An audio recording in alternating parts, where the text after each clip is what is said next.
Karikkan Villa murder case. Karikkan Villa murder is a criminal incident occurred at Meentalakarra in Tiruvalla in the South Indian state of Kerala in 1980. The murder was one of the criminal cases which drew considerable media and public interest in Kerala, which eventually led to the arrest and conviction of all the four accused. The case also led to debate on the legal and moral implications of capital punishment as the prime accused, Rennie George, went on to become a noted social worker. On the morning of 7th October 1980, Gauri, a housemaid, found her employers dead early in the morning when she reported at their house for the daily chores. She was working for Mr. Casey George and Rachel George, an issueless aged couple living a retired life in their home, Karikkan Villa in Mintalakarra, a remote village near Kerala town of Tiruvalla. The matter was reported to Kerala police, who launched an investigation into the apparently unnatural deaths. The crime scene did not leave any clues except for some footmarks, and the police found that the marks were made by shoes manufactured outside India. The case was handed over to C.B. Matthews, who would later become one of the most accomplished police officers in Kerala service.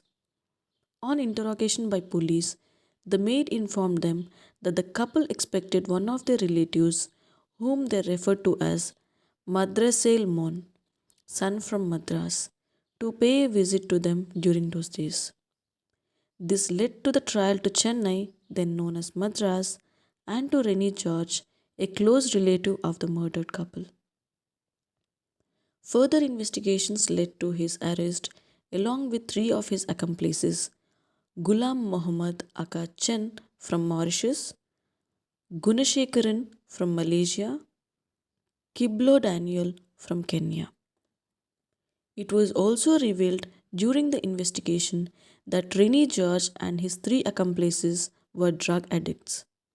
In order to raise money for footing their drug bills, they hatched a plot to kill and rob Casey George and Rachel, who were closely related to the main accused. The couple were leading a retired life after they returned from abroad, and the culprits found them as easy targets. They reached Tiruvalla by road from Chennai, and on the night of 6th October 1980 beat the couple to death and escaped with money and jewelry after wiping out the crime trials. Three of the accused, Rennie George, Ghulam Mohammed, and Gunashekaran, were apprehended soon, and Kiblo Daniel surrendered to the police. Subsequent to their arrest, the accused were remanded to judicial custody and were housed at sub jail in Mavalikkara. Kerala police filed a case against the four accused with Rennie George as the prime suspect at the Additional Sessions Court, Mavalikkara. However, the case was shifted to the Sessions Court, Alapuzha, on request from the accused. The court returned a verdict of capital punishment for the accused, which was later reduced to life imprisonment. The culprit served out 15 years of jail terms and was released on 23rd June 1995. While serving his sentence, Rennie George allegedly indulged in drug trafficking inside the jail during the early days. Later, he became repentant and turned to Christianity, eventually becoming an evangelist. He fell in love with a nurse, Tina, married her while he was on parole, and the couple has one daughter. After he was released from jail in 1995, he founded Rennie's Children, a Bangalore based children's home for the children of convicts who were serving jail times. He has turned into a preacher and runs a ministry that serves the prison of the state of Karnataka.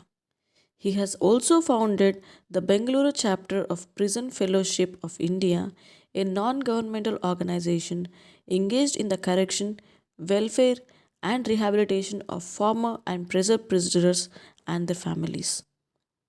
Rennie George, on release from jail, began involved in social service and his efforts earned him rewards including the 1998 Citizen of the Year award from Kiran Bedi and the 2008 Real Heroes Award of CNN IBN.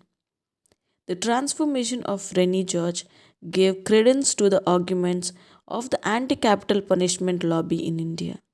And K.T. Thomas, renowned Justice of the Supreme Court of India, cited the case in his advocacy against capital punishment.